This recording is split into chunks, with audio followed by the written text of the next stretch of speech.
Hey, what's going on, everybody? Saturday afternoon. I don't know if anybody gonna get in here, man, but had this amazing show this morning. Had this amazing show this morning. The Black Vote, Powerful or Powerless. Feature. My guest was Horace Williams from Empowered. EMPOWRD. Empowered. EMPOWRD. Basically, take out the two E's out of empower afterwards. That brother came on and laid it down on the show this morning and highly encourage people to get that app. It basically is an app that shows you all your local voting officials, opportunity for you to learn about who you're voting for. Something you can still do if you have if you haven't already early voted. Excuse me. Excuse me. Anyway, I had a lot of thoughts shared on the show. A lot of callers this morning. Thank y'all for tuning in to the Mental Dialogue Live. Mental Dialogue Talk Show. Maybe there's too much sun. You can't see me. I might have to. The sun in the background's messing it up. I had a few people in here, but I guess they got out once they couldn't see me. All right, let me see if I can get some people back in here. Maybe it's too sunny in the background to do this. All right, we got a couple people here. Oh, what's up, Kimberly? How you doing? That was you that called in this morning, wasn't it, Queen? I think so. Either way, I wanted to get into some dialogue from this morning. I know the sun's in the background. I hope y'all can hear me because right now I can't see myself with the sun in the background. And I'm headed to see my sister who's doing a baby revealing today. But anyway, to get into the show, the Power of the Black Vote, let me go ahead and jump in today. So after the show, I've been dialoguing with a lot of people in reference to the power of the Black vote. And as I said on the show that I still think as a community, our vote is relatively powerless. And the reason I say that is because we are the only demographic tied to one party. Yeah, what's up, Kimberly? Yeah, it was you. Good stuff. But anyway, we are the only demographic in the country that is tied to one party. And so, unfortunately, it allows that party to take you for granted. Most of you don't know the history that at one time we were all Republicans, which made sense considering that the Republicans came about and their big part of their tenements was to help enslavement. So it made sense that we would be part of the Republican Party. But we voted with them for so long, they started taking us for granted, and that's kind of when the switch happened with the what is it called, a Southern strategy. But we had been with them so long, they started taking us for granted. Well, now we have flipped the script. We're with another party for so long that we're being taken for granted to the extent that there are no deliverables, generally speaking, within our community. I'm gonna give you a prime example of lack of deliverables. Now, when people hear me, I always make the push that we should become independents. I know for a lot of people, in saying we should become independents, for a lot of African Americans, that sounds like I'm saying becoming a Republican. Like, how can we not be Democrat? I say this all the time, we're more Democrat than black. More Democrat than black in a lot of cases, not everybody, I'm generalizing when I say that, but it is very true in the sense of how tied we are to that one party.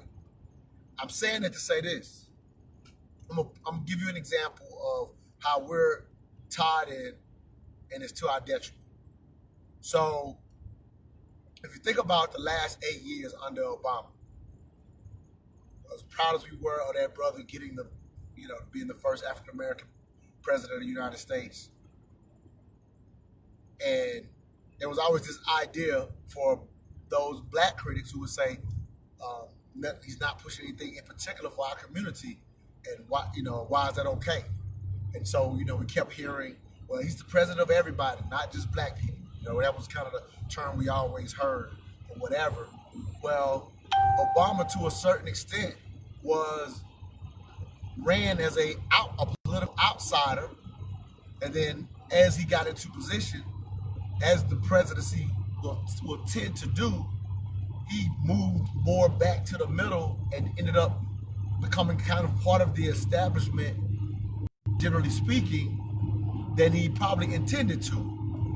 Even when he first sat down with Donald Trump, he told Donald Trump it would probably be very difficult to get things done in the manner that he wanted to in Washington, because that's what he had experienced as the president. He, again, started out as a outsider, but then when you look over his president, he was a decent president. He kind of came back to the middle. And that's kind of what we have historically had happen.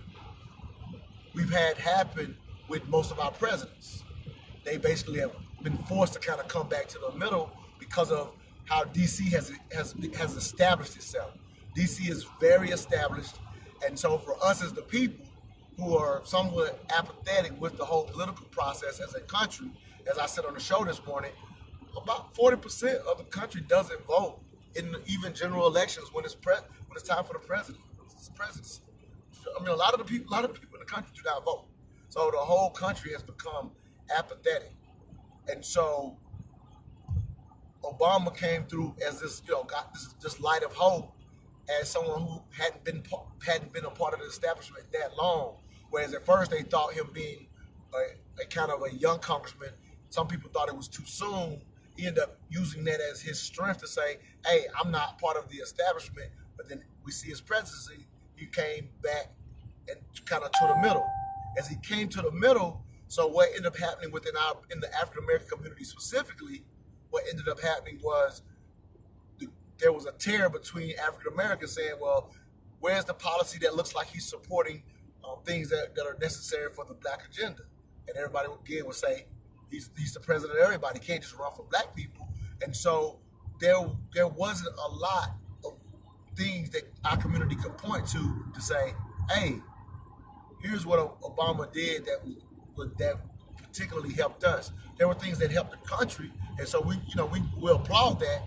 I want to give what I said that twice because I want to clarify the difference of what's happening now with Donald Trump. Donald Trump also ran as an outsider to the establishment.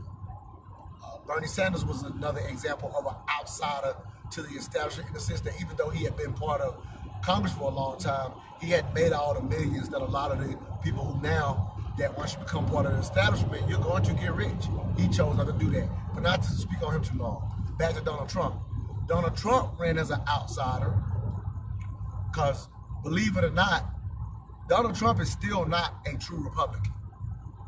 Like, the Republicans are kind of jumping on board, but he's not a true Republican. And so what we're hearing 2 years in with Donald Trump, for his supporters, for the Trump supporters, and that was kind of true of the Democrats, especially when the way things started. Obama had a different contingency than the Democrats themselves had. But Trump has a different group that supports him rather than just the established Republicans have. And so what you're hearing 2 years in, for those who have supported Trump based on his agenda that wasn't part of the establishment, they are applauding his wins based on what he told them. If you think, and I want you to compare what I'm saying. 2 years in for the African American community, when it came to Obama, again, I'm just trying to speak facts here. Just listen to what I'm saying. We were like, well, we don't really see what he's been able to do yet because he's getting denied every step of the way. So we were basically admitting we wasn't seeing some of the things maybe that was expected towards the agenda. On the flip side, when I say flip side, I'm not talking about things that I agree with, but one thing that's happening right now, and I see it because people watch too much TV and news. The news, if you only listen to one side, whatever side you're on, in this case, talking to our community, if you're only listening to like CNN or MNSB, I don't watch TV, but I do see what they're saying in their articles and that kind of stuff. I see little videos every now and then. You would, like, I had a friend who says Trump's the worst president ever at this point. I know that article's been written, and that's fine, but understand those who supported Trump as an outsider to the establishment, if you go talk to them, they are extremely happy with with Trump's decisions right now, because he has held up his end of the bargain to being an outsider to the establishment. Anyway, I'm breaking down that to just say that when you're listening to just one side, you're probably not getting the whole story. So let me see here. I got somebody saying, let me see here. The difference with Trump and Obama, Trump was willing to shatter all the norms. Absolutely, Kimberly. Absolutely. Now, we as a community, we may not like some of those norms, but that's just calling it like it is. And so you're absolutely right. Let's see. It says it's Jesse Peterson, one of the good guys. All right, Brian. I don't want to act like I'm hip. I did the show, brought some people that were inside, so I'm not 100% familiar. But I'm really not even talking about good and bad. I'm just wanting to get into. Here's where I really want to go. I kind of got sidetracked, but I just wanted to talk about that one difference between how people who saw Trump as an outsider, they see him as still supporting their agenda, whereas we felt like Obama got sabotaged. So when Trump's saying they're trying to sabotage him, his followers are saying, yeah, we see that you are, but you also are delivering things that we like as well. We couldn't really say that. Again, this is not a knock on Obama. It's just kind of stating it factually. All right, let me see here. They are only happy with Trump's red. No, that's not true, Kimberly.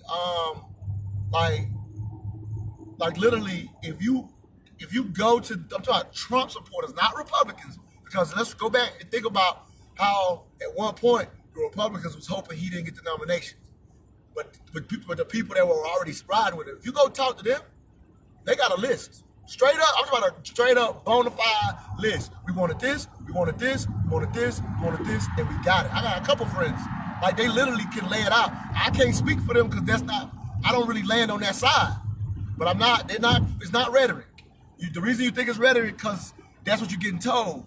The Trump supporters are very, very happy, not because of rhetoric. Real talk, I've talked to many of them. They literally lay it out. So here's the idea going back, why I even did this, when I said more thoughts. So at the end of the day, I started out talking about how our community has always been tied to one party or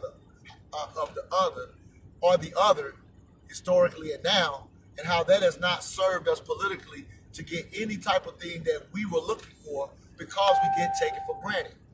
So hardly nobody can argue that. Nobody can argue that if you're getting taken for granted, you're not getting anything. Like, you can't make an argument for that.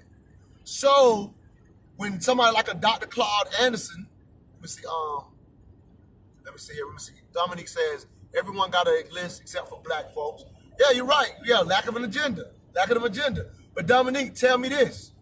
Even in getting an agenda, which everybody would agree with, let's think about this. Again, I'm just getting into the psychology and the thought process.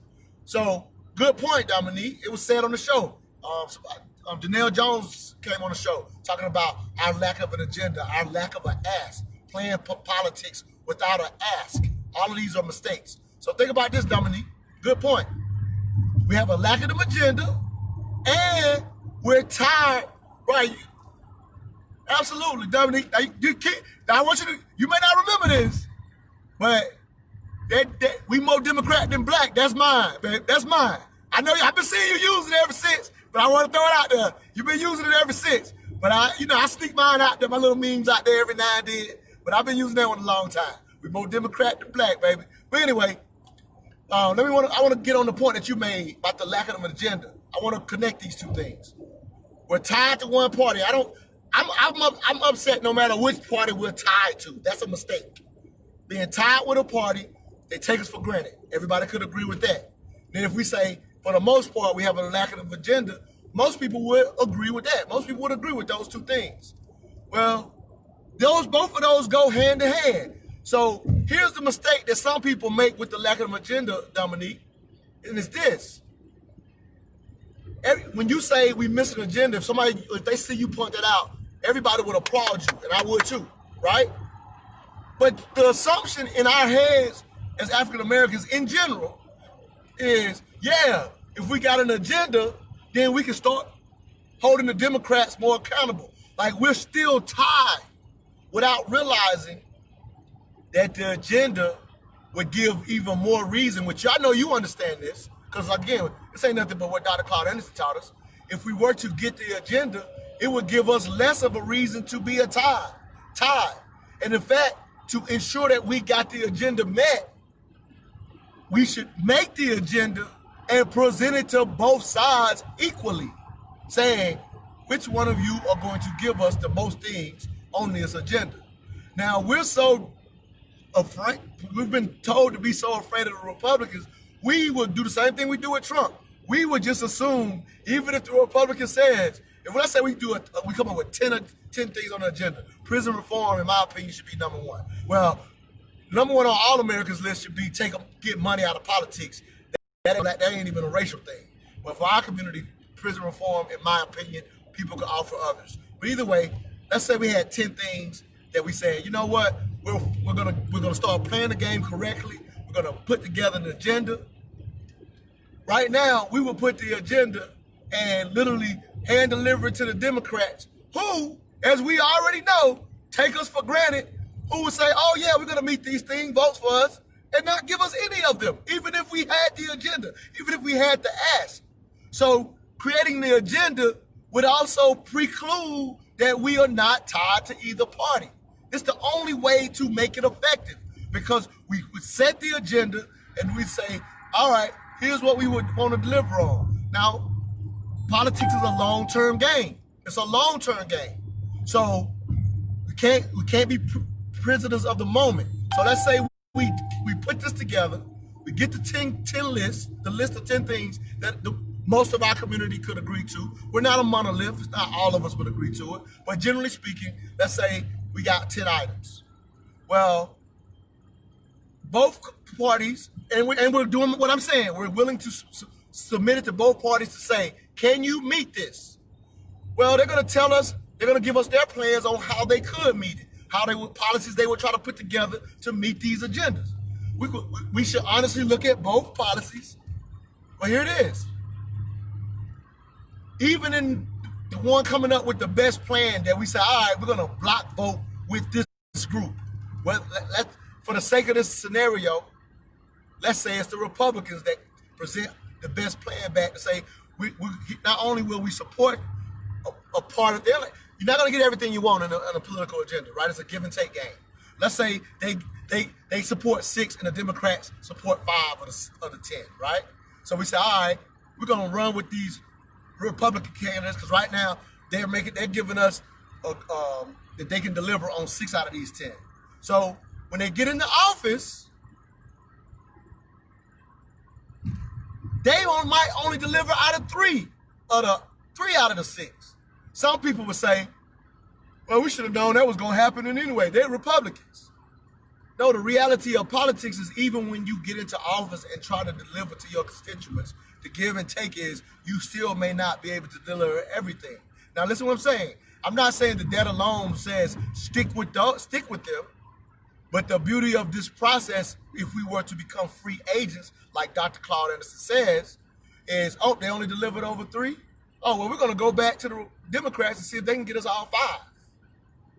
Like, that's how you play politics. The process I just gave based on the term, if it's locally, it could be a 2-year term or a 4-year term or even a year term. So with the plan I just laid out, you would have to be willing to play it long term through at least a couple of elections to prove to both 2 parties that you are willing to go to who offers and delivers the most. You couldn't do it in one term, look at the results of that one term and say you've proven your strategy. The flip side is you would have to prove it, especially our community having been tied. So, for example, because we care so much about the president, which the president least affects your life. Like went back and forth. Just give a quick side note. I talked to one of my friends today after the show because I can't believe people have been going back and forth. And I asked him, I said, straight up, bro, tell me how your life. Matter of fact, what he said was, President Trump is the worst president ever. And I said, well, be honest. Tell me in your life, how has President Trump affected you? You know, your life specifically. He actually came back and said, well, the only thing that's affected is I got lower taxes on my house. Other than that, nothing's changed in his life. Let me see here. But we have identified which one that says they can deliver the most of them. Kimberly, where I think where your position is, I think right now, I personally believe that your position is very weak because you're forgetting the history of why we're being taken for granted. The reason the Republicans lost is because they took us for granted, you know, through the 50s, you know, from 1863 to the 50s. So once they started taking us for granted, we moved. And what I'm saying to you, Kimberly, is at this point, the Democrats do not have deliverables. They don't have deliverables. So let me see here. It says it just so happens to be right. Kimberly, I get that. What happens is, again, Kimberly, think about this. No other group is tied to one party in the way that we are. We're the group that receives the least because we're tied to the party. So what I am challenging you to see about this strategy is to get into the long-term strategy of making the parties be forced to deliver to us. The only way they will be forced to deliver to us is if we're willing to switch back and forth. Like I get your idea when you and I were talking back and forth that you want to switch the person. Well, here's the reality of politics. If somebody's won a position, that party's going to put their money. That party's going to put their money behind that person. You're not going to get to switch that person within the party. That's the reality. That person, if they're the incumbent, that party's going to put them back up because they've already proven that they can win the district. So the only way, let me see here. I know the history. I'm doing the math. The only leverage you got is to be willing to switch parties or not vote 90% one way. That's the only way you can gain leverage. Like Dominique said earlier, we already talked about that. If you present an agenda and stay doing what we're doing now, they don't have to deliver on the agenda. The only way to prove it is to present an agenda to both parties and be willing. You can't be pre-concluded on which direction you're gonna go when you present if we present the agenda and everybody already knows when they're only gonna allow the Democrats to work their agenda, the Democrats be like, well, we ain't gotta worry about the Republicans, so we'll throw them a bone, but it's just for votes, not a bone for us to get anything. So, very, very weak position. Dr. Boyce Watkins says we're like a battered wife. I agree right now, as long as this relationship has been done. You know, it's almost like sometimes you got to break up for your significant other to see what they're missing. Well, that's what we got to do. Matter of fact, I was just talking about our friend, Kimberly. You know, let me see what else you're saying here. I understand the strategy. The Republicans are so far behind on the ideas of. Okay, here it is. Kimberly, this is why they're behind. Like, it goes hand in hand with what's happening right now. I think you would listen to the show. So when Janelle Jones came on the show, said people were hitting me up about this statement when she said, in strategy, the Republicans don't need the black vote. People misunderstood what she said. She thought they didn't understand what she said strategy-wise. They left out the strategy-wise, and everybody was hitting me up saying, I got text during the show. Did she just say they don't need the black vote? No, she said strategy-wise, they don't need the black vote. So the reason that the platform looks the way that it looks, Kimberly, the reason it doesn't include anything we like is because their constituents are not us, so they don't have anything on their platform that caters to us. So so when you say you understand the strategy, so presenting the agenda honestly, again, if we're gonna do it honestly, meaning, and we're letting them know, if you can deliver on these things, we will consider voting for you, the other side, the Republicans in this case, then you would see their agenda start to include our issues. So yes, it looks like they're so far behind now because of how we vote. We've done that part to ourselves. We should, when we got the Dr. Claude Andersons of the world who have submitted policies, who have pushed these things with more knowledge than I have, begging us to do this. It's like this. I can play clips of Dr. Claude Anderson amongst a group of black people, and for the most part, most people will clap, applaud, and believe and say, yeah, we should be doing everything he says. The one thing we won't do is become free agents. And he's been stressing how that, when he builds them 5 levels, your economic base, then your political base, when he speaks to that, because for those who don't believe politics is important, well, it appears that way for our community because of how we're playing the game. We're getting played. One of my favorite lines from The Wire is Omar when they had him, when they hemmed him up. I don't know if anybody's seen The Wire, but when he said, you know, when they got, you know, they trying to get, he went on the stands for minority and all them, for those that know those characters, and he out there getting in situations with the Barksdale crew, and they was like, man, are you out there banging with them? And he was like, look, you know, of course he didn't admit everything, but he just said, hey, the game's out there, and you get, either you play or get played. Right now we're getting played, and the number one reason why we're getting played is being tied currently to the Democrats. I would be saying the same thing in 1945 when we were tied to the Republicans. It's how we got played by the Republicans, and it's how we're getting played by the Democrats, being the only voting demographic that is 90% tied to one party. We're not getting anything. So just like my friend, when I asked him, who said to me, President Trump is the worst president we've ever been under. And I said to him, I said, personally, tell me how your life has been affected. And he literally came back and said, the taxes on my houses are lower, no other effect. So he actually has gotten a benefit. And while he's thinking that this is the worst president ever, it hasn't affected his life personally. There's nothing on either political agenda that's really, really for us, in my opinion. And it's because of how we allow ourselves to be played as pawns. We are upset when we see other groups, whether it be Latino, whether it be the LGBTQ community.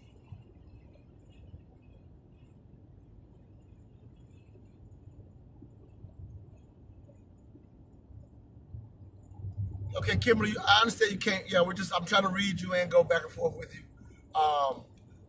The idea of a mass exodus, right? Like, Queen, we ain't done it.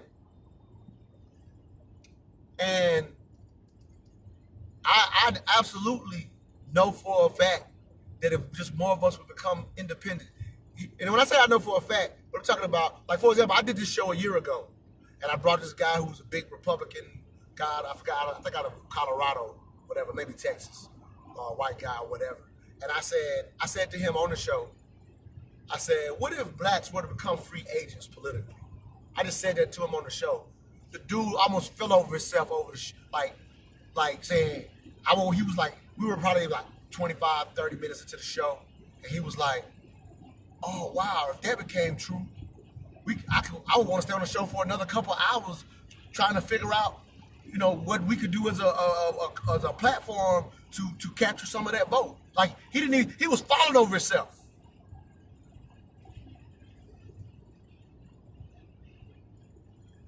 And you say, and here's his last thing, Kimberly, coming up even shorter than now, what do we get?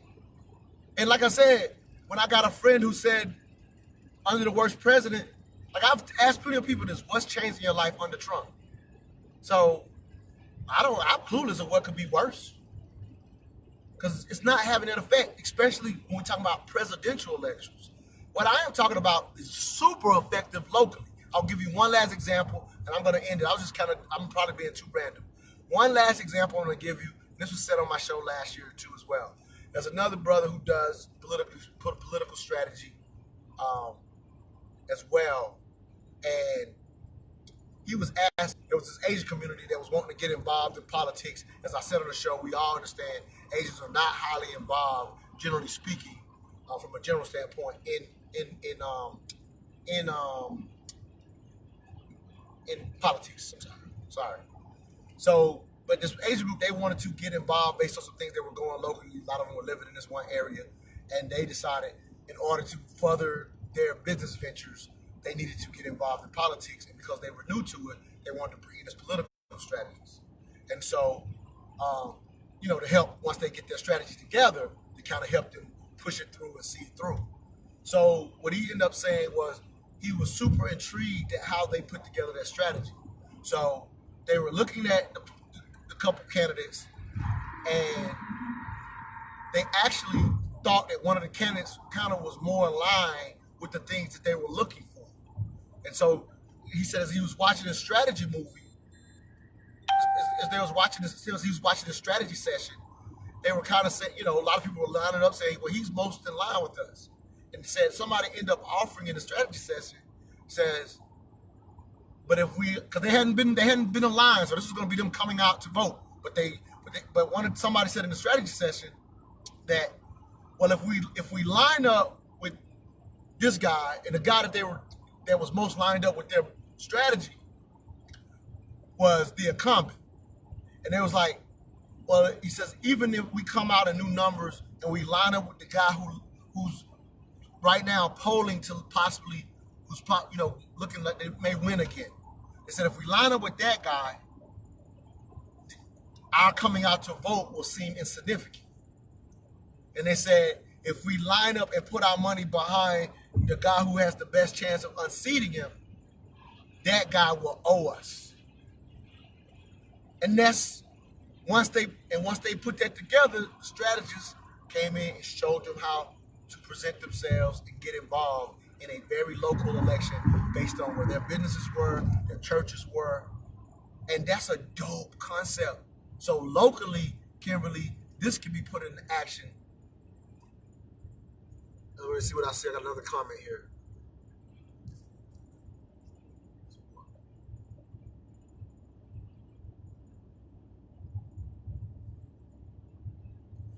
I respect you believing that, Kimberly. I think all it does is shows how weak we are. So we just have to disagree to disagree. I think a mass exodus is not going. When you say I'm not acting like the exodus lands us in a good place. I've said long-term strategy. It will take two terms to prove that we are now free agents before these parties will start saying we must deliver something. So I am, based on what we've got in the last 40 years of my life, I'm willing to take 2 to 6 to 8 years to no longer be getting nothing from either party. So that's something I'm willing to take, because especially when it comes to the president, that affects my life the least. I'm gonna give one last example, then I'm out of here. So I had a sister come out to the Minute Dialogue live experience, and she did a soapbox, and she helps with Martyr. And what she said was, here's just political perspective. So she's in a very major position when it comes to Martyr. And she said that inside the room, there's nobody that looks like us. But for the most part, our community is always for the expansion of Martyr, which I voted for that to help I don't need Martyr, but I voted for it when I was in College Park. Well, I'm in College Park now, to get it to come out there, because I know people have trouble not getting the job opportunities inside the city if they can't get there. So I've always been a fan of public transportation in that manner. What she said was, in that meeting, when they are talking about the expansion of Martyr and we're not in there at all, She said that expansion is being more catered, said, to people like herself. She makes significant, decent amount of money. She comes from cities with very good transit. And so decisions are being made to cater to people like herself, to attract, as Atlanta is becoming this spot to attract people like herself. So while we're voting for the expansion, she said, if and when it gets voted upon, the expansion will probably look nothing like what we expect because we haven't been in the room. So, and she says the room is, her point was get inside the room because her point was get inside the room so that you could give influence on how you want the expansion to look if it gets voted upon, because it is open to the public. But since we're not inside the room, the expansion will probably look different than what we want it to look like. And when that expansion happens, we'll be like, look how they did it. They ain't even thinking about us, because we will have left it up to others to think of us for an expansion. They're in there getting their own self-interest. And if we're not in the room, that expansion will look nothing like what we need it to look like. I think that example, that Marta example, is kind of how we play politics. And we talked about that today on the show, that we're looking for these politicians to deliver for us, and we're not set up to play the game correctly. So that's just my ultimate thoughts. I've been rambling. Sorry for rambling. That's where I'm at. I definitely think it is imperative that we become political independents if we want to have a say-so, and I'm willing to bite the bullet. Since some black people feel like it's biting the bullet to do it, I don't, but I respect it. Some people feel like it's biting. All right, yeah. He says either you're at the table or you're on the menu or at the table. And yeah, right now we're just on the menu, in my opinion. All right, Dominique, thanks for being with me, King. Check out the show. It's definitely more organized than me rambling for the last however long I've been rambling. Just wanted to give y'all some more thoughts from the show today. All right, I'm out.